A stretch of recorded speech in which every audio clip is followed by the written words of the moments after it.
Listen to the music, listen to my body. It's telling you something you should know. Yes, The abuse that I went through as a child, to some degree, you do get over that. It's going to always be there, but you don't want to allow that to eat at you. You don't want to allow that to make you, not live your life and enjoy life to the fullest extent. And it's how you get through those things that make you stronger. And we're at that phase in our life where we're stronger. We put aside our petty differences. You see the bigger picture and you realize what it all is for, what you're doing it for, which is your legacy, your children. And I'm fortunate to be able to have had a father in the home to raise with my children, and so it's something that I plan to continue to do, to build them up with morals and values. And he's 100% my support system, and we actually went to Niagara Falls a month ago and he re-proposed to me. So we're going to be getting remarried, and I just feel like it's a whole new chapter. The ability to forgive is so beautiful, and to be able to put those things behind you and live how you were truly supposed to be living. So I'm looking forward to that. Well, how I know Samira is when I moved down here to Harrisburg, Pennsylvania, from Kansas City, Missouri, and we all kind of lived on the same street, Zucker Street. And from then on, it's like, I don't know, we just clicked like right away, So in 2014, I was hit by Harrisburg City Police Department.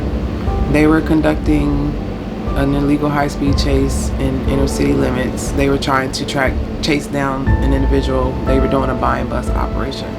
I was on my way to church with my 5-year-old son at the time. As soon as I come around the corner, bam, they hit me. I ended up having all of my ribs broken. My pelvis was broken in 3 places. My leg was broken. My hip was completely dislocated. My arm was broken. My wrist was fractured, and my finger was broken. So immediately, I thought I was dying because all of my ribs was broken, so I couldn't breathe. And my son wasn't responding to me when I was calling his name. So all these police arrive, and my car's on fire, so I'm trying to get out the car. I open my car door, and I actually, as soon as I stepped out the car, because my hip was out, I fell to the ground instantly. So I'm literally pulling myself, trying to get to the back door to see if my son is okay. And paramedics ran over to me, and I'm telling them I can't breathe. I'm literally trying to get out my name because they're asking me all these questions, and I'm like, I cannot breathe. And so somebody opened the back door, and my son jumped out like Spider-Man. So immediately, I'm like, okay, I gotta fight. And so that was the whole Kickstarter of the major issue between me and Harrisburg City Police Department. It really kind of went back a little bit before then, because I sued them in 2009 for the excessive force. I had talked about that a little bit before when they made me strip in front of the male officers and stuff. That case was settled. So they've always had kind of a bad taste in their mouth for Samira Randolph. And of course, a lot of times stuff is skated under the rug because these officers, they have government immunity. They're always able to shield their actions or put it under some type of code of law to validate the things that they do to people. I had to get it in the media at first. They truly tried to sweep it under the rug. When I went to the hospital, me and my son went to the hospital. My son was okay. Thank God he didn't have not a scratch on him. He just had bruises from his car seat from the jerk. And I'm finding out everything that's wrong with me, and you'd think that it would have been headline news. Police almost kill a mother and her child doing an illegal high-speed chase. It was nothing, for weeks. And when I got the police report, I see that they wrote it up like they weren't even there. That they just saw, that this guy was like a drunk driver driving recklessly through the streets and crashed into me, and they just happened to be nearby to respond to the scene. And I'm like, wait a minute, no. These people were chasing him like it was the Wild Wild West, and I had no other choice but to get hit because I was in the line of fire. Now I see that they're trying to cover this up, and I kept going to the media, showing them, pictures of my injuries and telling them what happened. And I finally got one news station, Portia Johnson, to take the story, and she aired it, and then it was just like wildfire. Like it's in the public eye now that they almost killed this mother and child, innocent people on their way to church. On to Harrisburg, where a woman hurt after an undercover police operation last year is still recovering from her injuries. News 8's Harrisburg reporter Portia Johnson explains. I'm so angry. I'm so angry. Samira Ali says she was pursuing her singing career when a car crash broke her ribs and dislocated her hip. I obtained a lawyer, so I'm a huge target to the city. For a couple years, I'm just trying to get my life back. I'm going to physical therapy 3 times a week. At first, for the first year, I couldn't walk at all. So I was bedbound, and I put on a whole lot of weight. Like I got up to 410 pounds. That was my highest weight. And so during that whole 2 years after my car accident, I'm disabled. I no longer have an income. And so I finally got my hip replaced. They had to literally teach me how to walk again. I'm going through water aerobics and things like that, strengthening up my legs. Harrisburg City, Dauphin County literally destroyed my life. They put me in this disabled condition for the rest of my life, and then they spit on me afterwards. So like everything that I was reaching for and striving for completely went to a halt. I'm bedbound, toilet right beside me, like this is my existence.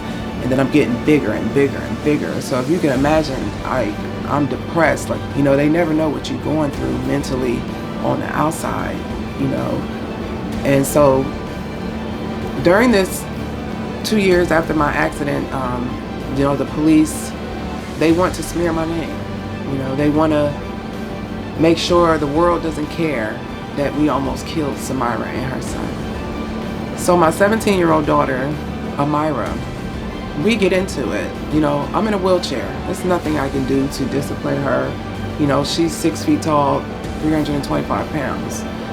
So I get in her phone and see that she's sending nudes to guys and stuff like that. Stuff that teenagers get caught doing all the time.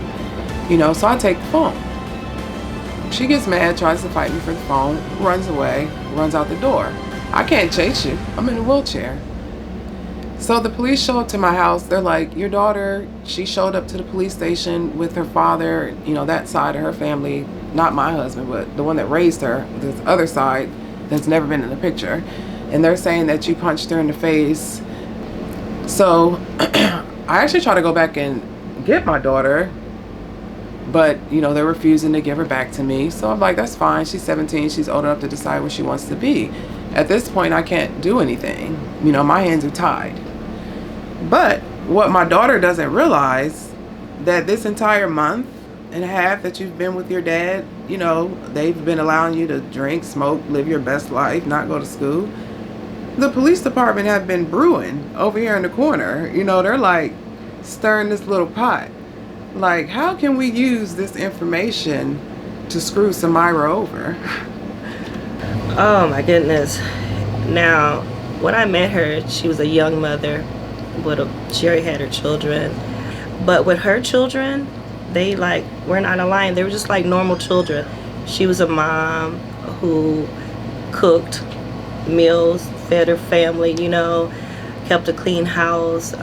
They had, like any other family, they had stuff to do too. They had rules in their home, and outside.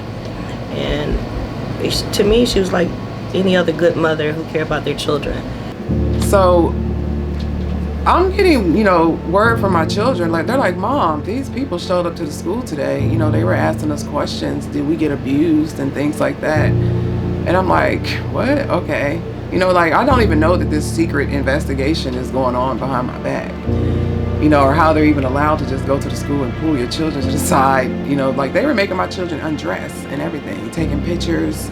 They were taking pictures of things like eczema, scratches on my son's back, birthmarks, and when it all finally came out, these pictures that they showed me, and I'm like, are y'all serious? Like it was one of those type of things. So long story short, Harrisburg City Police and Stilton Police Department, Children and Youth, they're all conducting this secret investigation behind my back, like I'm Jeffrey Dahmer, and I'm bedbound in a wheelchair. And so a month later, Detective Schaub knocks at my door, and he has a warrant for my arrest. And it's like all these heinous charges: aggravated assault, child endangerment, endangering the welfare of children, simple assault. And I'm like, what the hell? Now this is in 2016, May 2016, okay? I get to jail. I finally get the affidavit, and I'm reading like everything that they're saying about me. Like I done beat these is their narrative, because it didn't come from my children. Because if you listen to the audio, all of my children are saying she doesn't beat us. If we do get a whooping, it's for something that we deserve. It's not like that. But in this affidavit, like they're saying like I beat like the flesh off my children with extension cords, and this their entire narrative. Have you ever been on punishment? Yeah. And what does that consist of? Watching TV, going outside, and not being with your friends. Okay. Anything else? And not going to sports. Okay. Anything else? That's it. Now, I've talked to your older sister. Has anybody told you to tell me something today? Or not tell me something? No. Punishments were torture for a little kid, because our game system and all like that, so all that getting taken away. Yeah, and it's like not being allowed to go outside. Like I feel like everything good always happened when I was in punishment. I couldn't go outside. Everything good that happened outside was when I was in trouble. So that was like looking out of prison cell. My friends like, come outside, and you be in the window like So I'm like, wow, So my bail's $30,000. I can't even get out of jail. So I'm in jail for almost a week straight. Wheelchair, not getting medical care, hip replacement, and it's concrete beds out there. So I couldn't even sleep or anything. Like I'm literally sitting on the edge of my bed the entire time in pain, crying. My daughter leaves all these messages on my answer machine crying, saying she didn't know that it was going to get to this. You never know what type of pawn you're going to be when you're dealing with Dauphin County. That's why I forgave her, because I know she didn't understand what they were going to do. And so she immediately tried to correct it. She called the district attorney's office. She's sending letters. They don't care. They've used you now for what they needed to use you for. What they did was take a mugshot from 2009 when I sued them prior for excessive force, when me and my husband had got into it. So literally we were tussling. My hair, he had ripped my wig off, so all my hair was sticking up all over my head. They pulled this mugshot from 2009 and used that as my mugshot for 2016 when they decided to put me all in the paper as Stilton mom abuses kids, aggravated assault. Like they wanted me to look like some crackhead mom that abuses her kids, not some successful R&B singer, nurse for 20 years that you destroyed her reputation. And this is what they do to minorities, and it needs to be called out. They need to be investigated, and things need to change.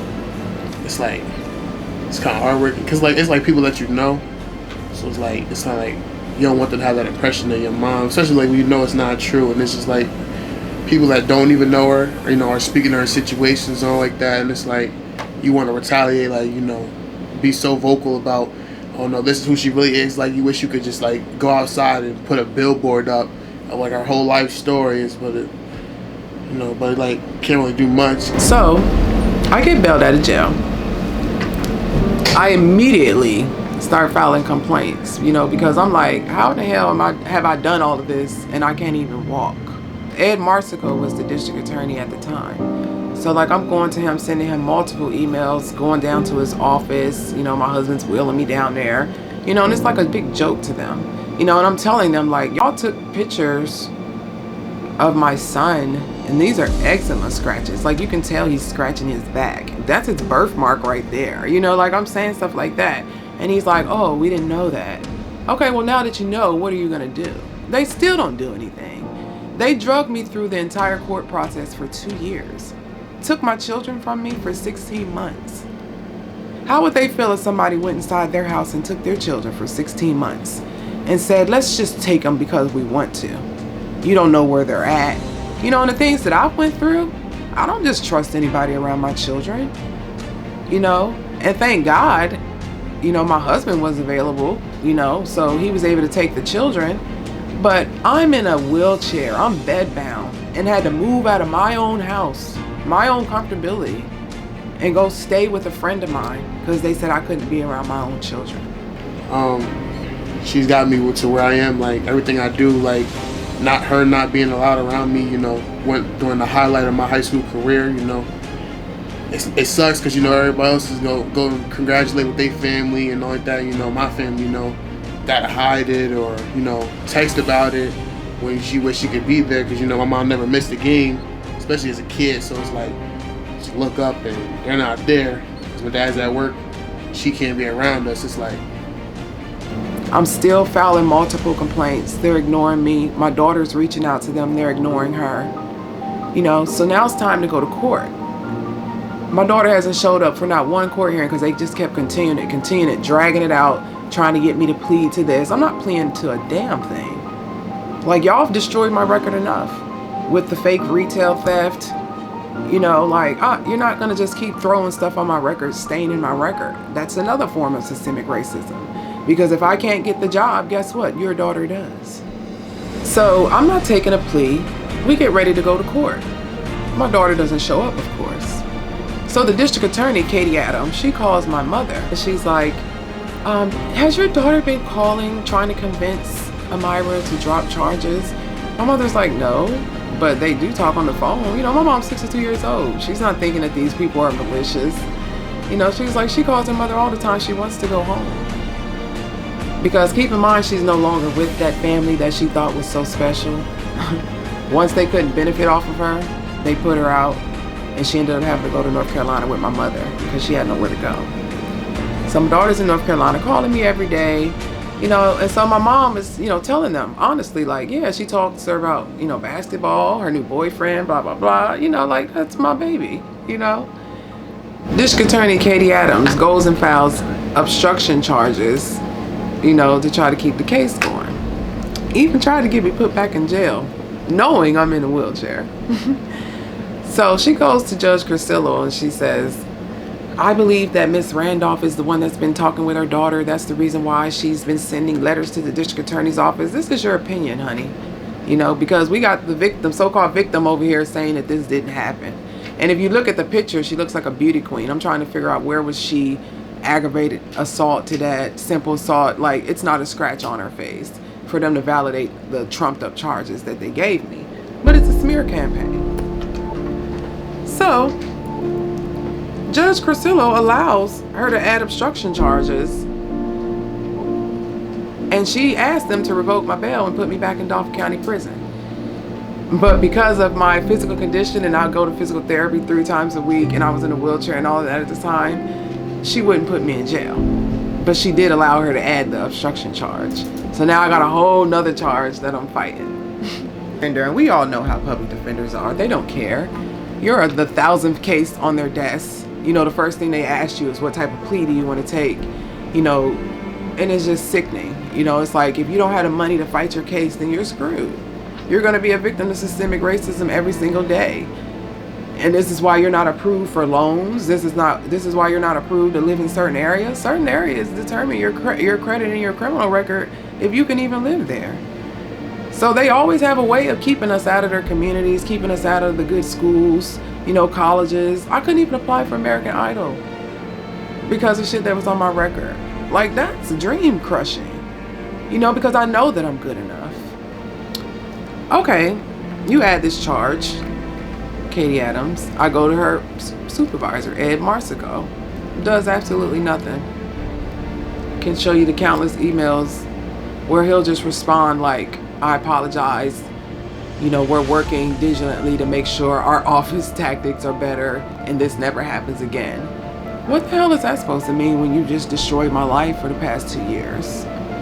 When I have proof and letters of job rejections because of these heinous charges pending on my record. When I lost my children for 16 months. You know, what is your email gonna do for me? You know? So it was just like a big joke. And so when we go to court, literally my daughter doesn't show up again. The same district attorney, she has to keep on breaking the law. So what she does is changes my charges to kidnapping and sends a material witness warrant to North Carolina and have my 62-year-old mother and my 17-year-old daughter arrested. So Katie Adams has my mom and my daughter arrested. Like literally changed my charges to kidnapping. Because North Carolina would not have entertained just some teenager being, you know, unruly, running away from him. They wouldn't have entertained that shit. You know what I mean? But she put kidnapping in bold at the top. So now North Carolina thinks this case is about a kidnapped minor that's been abused. And that they need to get this minor up here to testify. And she's kidnapped. You can't break the law like that. You know? And so like I immediately reported it to Ed Marsico. And he's like, oh, it was a typo. That ain't no damn typo. That you add kidnapping to my charges in capital letters, boldly at the top, so you can entice the eyes of the district attorneys of North Carolina and make them arrest my mom. They would not have violated my mom and my daughter like that had they known what was really going on. I filed a complaint with the Bar Association. You never even hear back from these people. You know, so it makes you feel backed into a corner, like, what are you supposed to do? And then you got this public defender that's sitting here asking you what deal you want to take. You know, you feel like it's no way out. And so my mom and my daughter get up here to my hearing and they say the exact same thing. My daughter's like, I've been telling y'all from day one, this did not happen. Like I lied. How they did my mom when they added the obstruction, when they called her and she was, you know, honest about the conversations that me and my daughter have about boys, basketball, life in North Carolina. They twisted that and added the obstruction by saying that I'm talking to my daughter, so I had to have convinced her to want to change her mind somehow. So she asked my mother, Detective Schaub actually asked my mother to send him an email the day before my hearing stating that I'm in communication with my daughter and that it was some specific way he told her to word it, and she worded it the way that he wanted her to word it. So at trial, my mom and my daughter say the same exact thing. My mother even explained how Detective Schaub tricked her into sending an email the day before my hearing. She went through how she was not trying to say that she was just saying how my daughter wanted to go home, how she communicates with me. They had no case. The district attorney and Judge Priscilla went in the back with the jury because the jury had a question about obstruction and as far as like the email.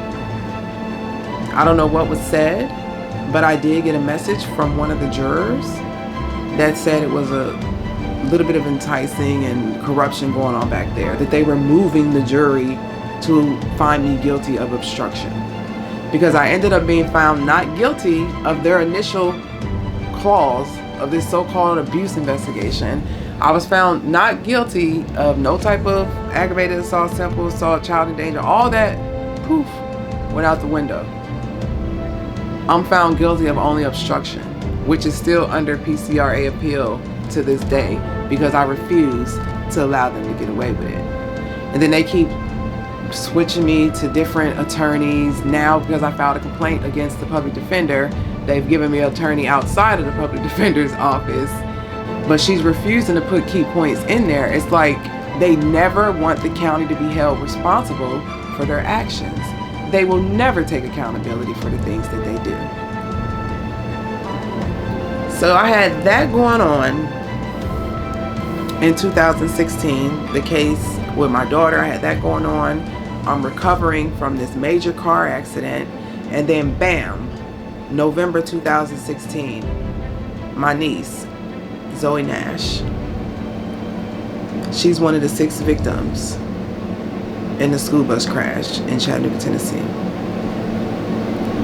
And it just was like my whole world stopped. It's my sister's only daughter. My sister had 6 kids. That was her only daughter. And like, nobody knew like everything that I was going through, like at that one little moment. And I still put my personal stuff to the side, to the fact that I'm not seeing my own children. I'm not able to see my own children. Lost everything. Was about to lose my housing, because you can't face charges, felony charges, and be in housing. I'm in a wheelchair. Like, this whole side of my brain is thinking about how am I supposed to keep on existing for my other 4 children. My husband's working double shifts, trying to just keep everything together, trying to still be there for me with my recovery, and then bam, this happens. So I got to put everything on my side personally and be there for my sister now. I'm going back and forth to Chattanooga to make sure she's okay. Every year she does a memorial for my niece. I'm there. And it's just like Dauphin County, I made them aware of the things that I was going through, and they still kept their foot on my neck. Like, they pushed harder. And a part of me wants everybody to see, like, you don't have to be that black man that they shoot in the back, or that they put a foot on his neck. Mental stress. Being away from your kids for 16 months is a lot. Losing a family member like that is a lot. Then having to go through all the petty things that they create now. Because now that you have given my 17-year-old daughter this platform, she went crazy. She went down North Carolina and ran completely over my mom. Dropped out of school, started being highly promiscuous, using drugs. She would have never turned out like that had she been with me. I had her in a private school, singing guitar lessons. She was going to halfway of them auditions with me when I would go up to New York. She'd have never turned out the way that she is right now had they not done what they did, trying to smear my name. And they don't understand the domino effect of everything that they do when they go trying to rip apart people's families. So that's still under appeal, the obstruction. Then you have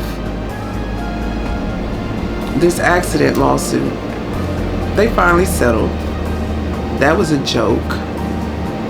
The lawyer I had, I feel, is very incompetent. Like, he allowed this county to tell him anything, and I kept telling him, like, you're dealing with a county full of liars. They cover up things. You have to dig deeper. I kept telling him, get the video footage off of 19th Street. I tried to obtain it myself and was told that the police had already been there and gathered everything. So the proof is out there. And I'm like telling him, you need to file these motions to get these videos. You need to be interviewing this person, this person. They tried to say it was only one person in the car. It was 2 people in the car. One of them was an informant, so maybe that's why they're trying to keep him so secretive. The extent of everything that they went through to try to cover up almost killing me and my son, and then how they tried to destroy me afterwards, was absolutely disgusting. I went to my politicians, Representative Patty Kim, and she had the nerve to tell me the reason why nobody cares is because I'm so annoying with all of my emails and phone calls to people. And all I could say was like, wow, you're the representative of this county. You're supposed to represent all the people. They don't care. I got hundreds of letters where they all just say, we were unable to substantiate this, or we apologize for the experience we put it on note on record. Like, it's just ridiculous. The type of responses that they give you when you reach out to help, or to even to try to get to the person that you're supposed to get the help from. They send you in 1,000 circles, hoping that you give up. So after that big case, and that's, again, is still under PCRA appeal, they started doing little things just to meticulously mess with me, It was one instance where it was an infidelity situation with my husband, and I had a PFA against him. Stilton police showed up at the house. Like, it was just immediately always tension between the police and me because of this big lawsuit going on. Like, I ended up getting tased, and I'm the one with the PFA. Like, I ended up getting tased, charged with a whole bunch more charges, trumped up charges, which ended up with me suing Stilton Police Department. I sued the chief of police, for tasing me. He finds out afterward that I had a PFA, and they all try to cover things up once the truth comes out, and their little attitudes go too far. And so he trumps me up with all these charges, trying to say I interfered with a government job, again, child endangerment, aggravated assault. I'm just all these ridiculous charges, all because I called y'all because my husband was violating the PFA. It was never Miss Randolph, how can we help you? Are you okay? It was always the attitude ugh, this bitch again. You keep calling us, you ain't gonna do nothing but go back to them. Never treated like a victim. Always like a problem, to them. And then so not only am I dealing with the PCRA, then I had to deal with that, court case. You're stuck with these public defenders because my income is SSI now. How am I going to afford a high-paid attorney to fight police that done trumped up all these charges on me? So I'm going to court because I'm still refusing to take a plea. I'm give me a trial. I don't care how it turns out, whatever. So then I get down there and the judge, he's like, Ms. Randolph, how about we just work it out this way? I'm going to have them dismiss all the charges and you plead guilty to nothing but disorderly conduct. It's like a traffic citation. I'm going to give you no fines, no court costs, and it'd be like it never happened. So I'm like, okay, whatever. Then my husband's like, just do it, so we can get this done and over with, because we're going into 2018 now, He's like, just go on with your life. Just take it. Now I'm stuck with this disorderly conduct on my record. Coming into 2020, trying to live my life, mind my business. They finally settled the lawsuit, and then my attorney, did a lot of bogus things, trying to get extra money off of my settlement, saying things like I owed welfare for medical and cash assistance, and I'm thinking I never got cash assistance. What is he talking about? So I'm not knocking welfare, it's great for people that need it. But that's what you get for thinking that I was just some random person that got welfare, because it made me research what he was saying. And then I found out that wasn't even true. He was just trying to get a whole extra $20,000 off of my settlement. Then he's like, oh, we had to pay $10,000 for your doctor to speak. I never even had a trial. So how are you sending $10,000 to a doctor that's not even speaking at my trial? Where's that $10,000? So it was that little bull crap that I had to go through. I ended up getting screwed in that in the long run, because I deserved over $1 million for all the injuries that they caused me. Because literally, I'm disabled for the rest of my life. I know. I mean, I don't blame her. It's not her fault. But at the same, it's why me? Kind of, or it's a bunch of what ifs. What if she could have been there? What if she would have been? What if this would have never happened? Where would we be at now?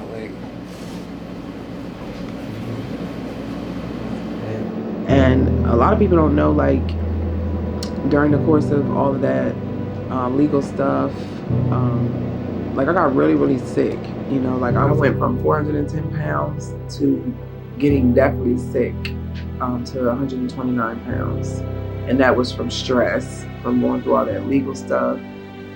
Just going through stuff with my daughter, because she just completely went left.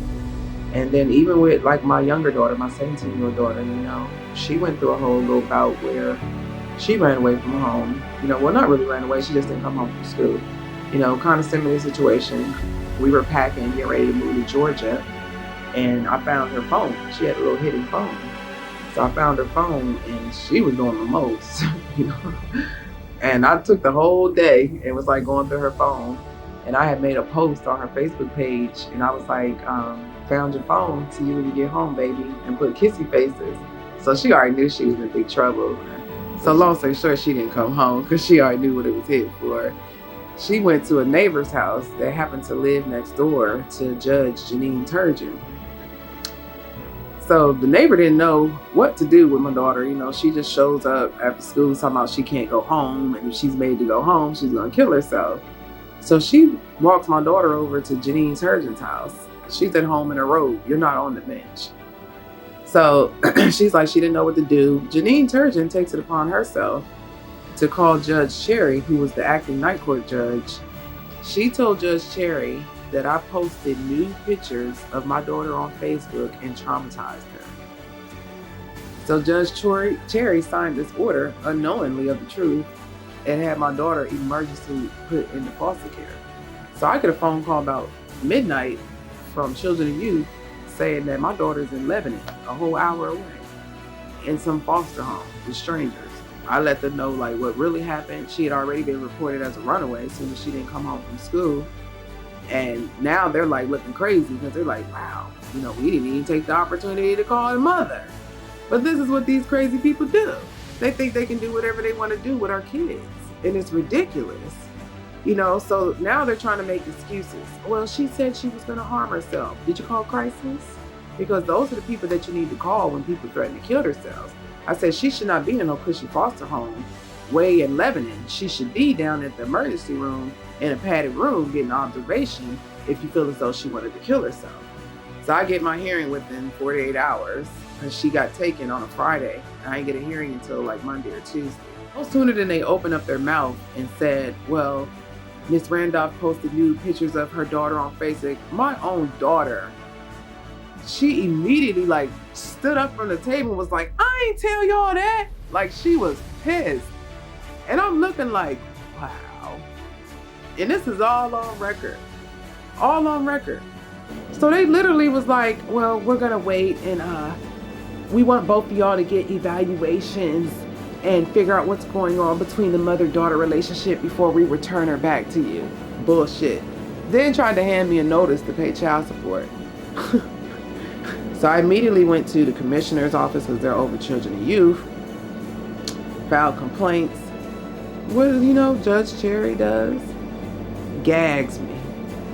Puts out a court order to gag me and told me that I needed to stop talking. And tried to say that I couldn't go on social media, I couldn't make phone calls, like literally put tape over my mouth. That's a violation of my First Amendment right to file redress against the government. You know, he tried to make it like, oh, well, she's a minor, you can't talk about the case. That's my damn 17-year-old daughter. And we're not talking about the case, we're talking about you motherfuckers' actions here. That's what we're talking about. So then he puts a contempt of court order in. Judge Cherry, to try to put me in jail for 6 months. So in the midst of all of this, my daughter, she's calling me, begging me, Mom, I want to go home. She ended up getting beat up because she was in a foster home with like 8 other girls. Like, how normal is that when you go from your own family setting to being shoved into a foster home with a white mother, a white father, and 8 other girls of mixed nationality? So she got jumped by the girls in the house. You know, and they ended up charging my daughter though, because she was the only black one. But they charged my daughter with simple assault. So I'm like, y'all ain't doing nothing but creating more problems for me, because now I got to go to court for that. So and then they tried to use it to try to make it seem like my daughter was out of control. Like initially it was, oh, she's a horrible mother. She posted nudes of her on Facebook. When that lie didn't go through, then it was, oh no, she's not a good enough mother. How is she able to give nudes to guys?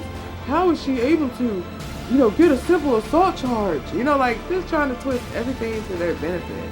You know, and I wasn't having it. So I ended up losing my place in Georgia. I had to sell all of my furniture, TVs, jewelry, had to sell my old red ring, like everything. They don't care. I had to sell all that stuff that's valuable to me. I had to sell all of that, trying to cover 2 rents. So I ended up letting the place go in Georgia because I wasn't going nowhere without my daughter. So we get in front of this judge, Judge Cherry. This man tells me that if I want my daughter back, then I need to just stop talking. and that he was willing to give me my daughter back, but I needed to stop. And if I made one more complaint, that he was going to throw my ass in jail. Judge Cherry. Not, we're sorry, Miss Randolph. We made a mistake. Judge Turgeon should have never done this. I was unaware. I should have never facilitated her actions. Never that. It's always, be a good little nigga. Be glad that we even gave her back. Well, fuck you. No. You're not going to do me any kind of way. You're not going to do my daughter any kind of way. So he put this order on me for 6 months. I couldn't say anything for 6 months. No sooner than that 6-month order was over, best believe Samira went to the NAACP, she went to the ACLU, she went to the Judicial Conduct Board, she went to the Commissioner's office, she went back to the Regional's office, and even hit up a couple people in DC too. So I served them with a professional letter of intent, because that's what you're supposed to do whenever you're going to sue a government official. You have to sue them, you have to serve them with a letter of intent. So I served them all with a letter of intent. Judge Cherry tries to reopen a closed case. My daughter's already back in my care. Like, it's been 6 months later, because I waited exactly 6 months to speak. He tried to reopen a case that had been closed for 6 months and charged me with contempt of court again for serving them with a letter of intent to sue. But Judge Lewis was the head judge at the time. So I went directly to him, sent him all the documentation showing how they were trying to bully me and silence me. All of a sudden, this so-called contempt of court order went out the way. It's 2 years later. I ain't had a court date. I ain't heard nothing. So apparently somebody must have pulled Judge Cherry to the side and said, have you lost your damn mind? You cannot open up a closed case and try to threaten this girl with her daughter again just because she wants to complain against you. She has a legal right to do that. And so coming into 2020, it's like now that they know I have this money, they're so anxious to take it back. You know, it's like, let's constantly keep our foot on Samira's neck. And it's never a dull moment. Like literally the other day I was just pulled over by Officer Herbster. You know, his car is in the opposing traffic lane. I make a right to go down Raleigh Street headed towards front. And he runs over. He's like, get over, pull her over, get her ID. And I'm just thinking like, what the hell is going on? You know, I see flashing lights all the way down at the end of the street. You know, and I'm trying to figure out like what's going on. He runs over to the car like, give me your ID and all this stuff. And I'm like, you know, what's going on? He's like, you didn't see my police car? You drove right past a police car. I'm like, okay, you're in opposing traffic lane. It ain't like you were sideways blocking the street and I went around you, you know, and went in an area I wasn't supposed to go. And as he's going off on me, about 5 more cars came down the same street because they thought it was an open street too. And so he's figuring out all these ways to try to like tow my car, arrest me, like just to be a jerk. Had I been a man, I might have been shot. You know, I had a witness in the car, but like they take these little stupid situations and pick with people. You know, and I'm telling him like, you're making me late for work. Like, is this really necessary? Like, all you had to do was say, turn around, you know, it's a tree in the road. You can't go that way. But no, you just want to be a jerk, you know? So he's like, I give him my ID, registration. You want to make sure I got insurance and all of that. I'm like, everything on me is great. I don't have no warrants, like anything. Here you go. And then he's telling me like to shut up. I'm making stuff worse for myself. After he comes back, everything is clear. And I point out like all the other people that came the same way. I'm like, you got to cite them too. Since you say you're going to cite me for driving around a police car. And he's like, here's your license. Have a great day. A month later, I received a citation in the mail for $275. Like, really? And then, like, I'm working, the company I was working for, Senior Helpers, I have this client out in Perry County. She's, like, extremely racist, elder lady. People are set in their ways. That's fine. I've dealt with racist clients before. It doesn't bother me.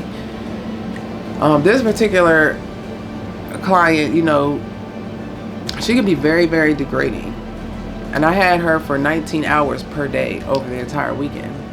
I was going to walk off the job when she had called me the N-word and said a couple other things. And she had like called her daughter saying I was asleep in the other room when I was in the bathroom trying to get me fired. So she was saying, I'm gonna fix you, nigga, da da da. So I'm like not paying any mind because I document everything. Like I'm a very meticulous person. As soon as she called her daughter trying to get me fired, and she called senior helpers, I immediately made sure before I left that I notated the books, took pictures of the house and her to make sure she couldn't say anything negative about me. As soon as I leave, she calls over a friend. The other nurse relieved me. There was no issues, but she calls over a friend. And the nurse that was there, she's telling me how they're like in the room conversating, Googling my name and stuff. You know, and they're like, oh, she has a record for retail theft and da da da da. So a few days later, I'm getting a call from my job saying I'm suspended. That she's accused me of stealing a roll of quarters and a bracelet valued at $50 or something like that, and that I done punched her in her face. I'm like, what? So I'm talking to these police officers, again, these same officers that keep their foot on my neck, and they're trying to get me to come out and give an interrogation. I gave a written statement to my job and to them. I'm like, that should be good enough. I'm not going way out Perry County to give this ridiculous interrogation like she's Barbara Bush. So I'll call an attorney to make sure it's my legal right, you know, not to go. Like I've done everything that y'all asked me to do, provided the photos, the statements, like everything. And it was like a Aunt Jemima doll. She had like this blackface doll, and she kept telling me that's who I was and all of that. I even took pictures of the doll to show them how racist she was. So the cop tells me if I don't come in and give a statement, they're just gonna mail charges in the mail. So I immediately file a complaint with Internal Affairs. I'm reaching out to the district attorney's office, telling them like, I'm tired of this. If y'all try to slander me in the news again with all this bull crap, keep ruining my reputation. I was like, I'm tired.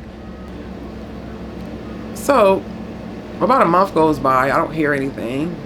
So I'm calling, trying to find out what's going on. And they're like, we're not dropping anything until you come in and give a statement. So of course, we're in a national pandemic. I'm without an income for like over 30 days now. Of course, you're backing me into a corner. I'm like, let me just go ahead and get this dumbass statement out the way so they can just leave me alone and I can get back to work. Boy, should I have listened to the attorney. Because they did exactly what she said they was going to do. I go in there and I'm completely honest. I talk about from sun up to sundown for each day, 19 hours, what I did. They're like asking me questions in between. I'm just thinking it's a normal interview. Like, I'm not no criminal. Like, I don't have anything to hide from you. So they're saying things like, you know, did you ever see her lockbox? And I'm like, yes. So she keeps her lockbox in the corner. She was actually waiting on somebody to come get her grocery list. We clip coupons all day, you know, and I don't even know if this lady carries cash, like whatever. If you're my elder great grandmama, I'm not going to leave cash with you. You know what I'm saying? Like, and so I'm like, the only thing she asked me to do was lift it out from under the thing and put it on the table. She keep her little keys on her wrist. I'm like, she opened it, you know? So I'm like saying all this little innocent stuff, you know, talking about preparing her meals, blah, blah, blah. And I'm like, she even at one point was like, I'm incompetent and I'm trying to kill her because when I pushed the wheelchair through, her elbow bumped the door, you know, and she's like, oh, you're trying to kill me, you know? And I'm like, Miss Mary, just tuck your elbows in. About 2 hours I'm in there interviewing. He leaves out, comes back in, and tells me, he was like, I know you did this. It's because you're a mother of 5. You're probably stressed out, working all these long hours. And he was like, is that why you beat her? So I'm like, you done insulted me now. Like, so I get snappy with him. And he snatches my phone, and he's like, oh, you took pictures of her house and her, so your phone is evidence now. We're taking your phone. Then he shoved some paper at my husband saying that I refused a search warrant. I'm like, you don't want to snatch my phone, but gonna tell me I refuse a search warrant. You can search whatever you want in that phone. Like, I have nothing to hide from you guys. You know, but they try to make a big deal out of everything.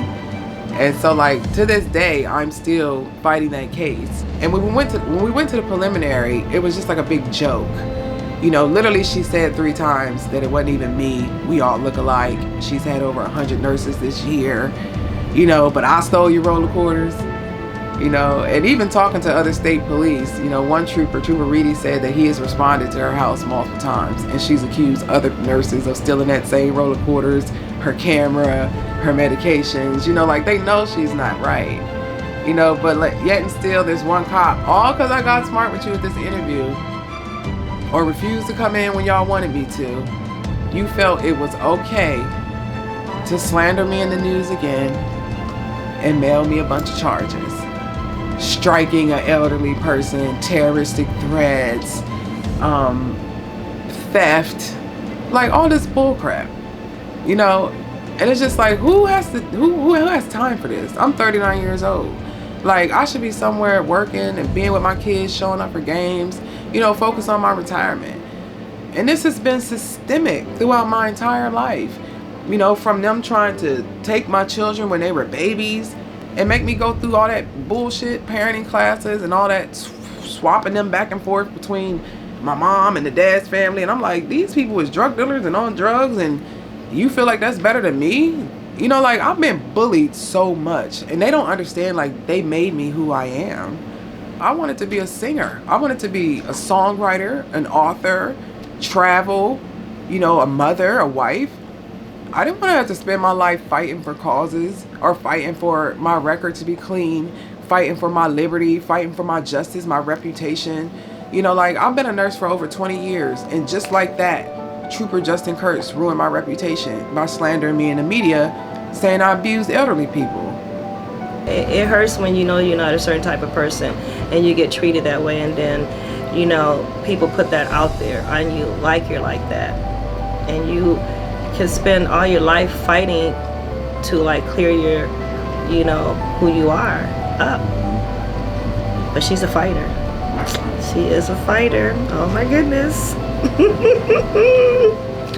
None of them thought about me not having an income for a month and a half, and I went to a whole nother company, and Trooper Kurtz, he went out of his way to call headquarters in Philadelphia and the local office, and he's like, did you know Miss Randolph is facing elder abuse charges? First of all, you're innocent until proven guilty. So in your mind, you just say I'm guilty of whatever you want to do, ruin my life, smear me all in the media, and think because you have your little cute government immunity, you can get away with it. And it's like, I can't even speak on all the little smaller things, that they've just done, because it's just been so much. But the documentation is there. The Department of Justice needs to come to Dauphin County and do an immense investigation into the district attorney's office. They need to do an immense investigation into the Harrisburg City Police Department, the Stilton Police Department. The Department of Justice needs to investigate these individuals and start listening to people's complaints. What I want people to get from this particular chapter is you do have a voice. If something is going on and that it's not right, there's agencies out there that you can make complaints, you can make your voice be heard. You're the reason that these people are in office today. So basically what I wanted to, sum up about systemic racism in Dauphin County, currently I'm still fighting a case against, the elder lady that accused me of theft and all of that, and that's stress too. But I was fortunate enough, my new job did stand by me. They didn't care that Trooper Kurtz tried to get me fired. I'm a good employee with them, and they saw through that of everything that was going on. And it's just all in limbo now, with everything and how the country is right now, how everybody is highlighting and showing how systemic racism is. I'm really curious to see what Fran Charlo's going to do, the district attorney now, because I've reached out to him and he knows the facts behind that case. He knows I was slandered again, so it's how long are you going to continue to allow them to do this to minorities? We deserve the same equal platform as you guys, and so I want to see how that's going to turn out. Are they going to be big enough to apologize, and withdraw the charges and do the right thing, and we'll see. Is times truly changing, and we'll see.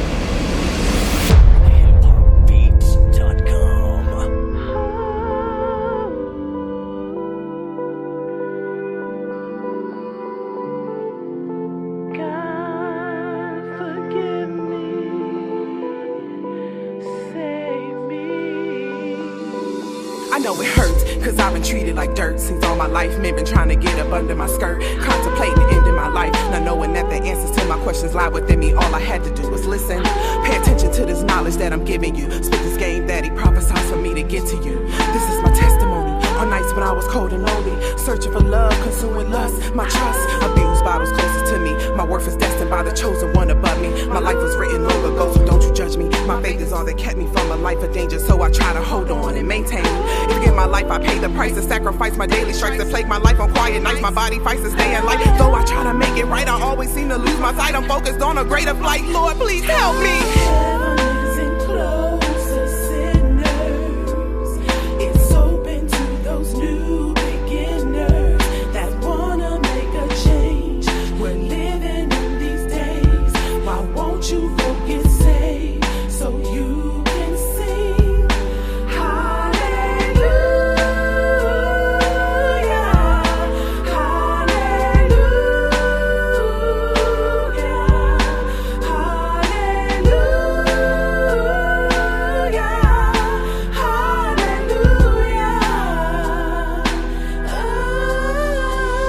Life's the worst, abused, abandoned, and cursed. The ones that claim to love you only hang around for the thirst. Wish I could have chosen my first, but I didn't. Now the pain is buried deep inside, and so I laid it down on this verse. I was racing through a war zone, trying to find my sanity. By the grace of God, I was dealing what they handed me. Look what things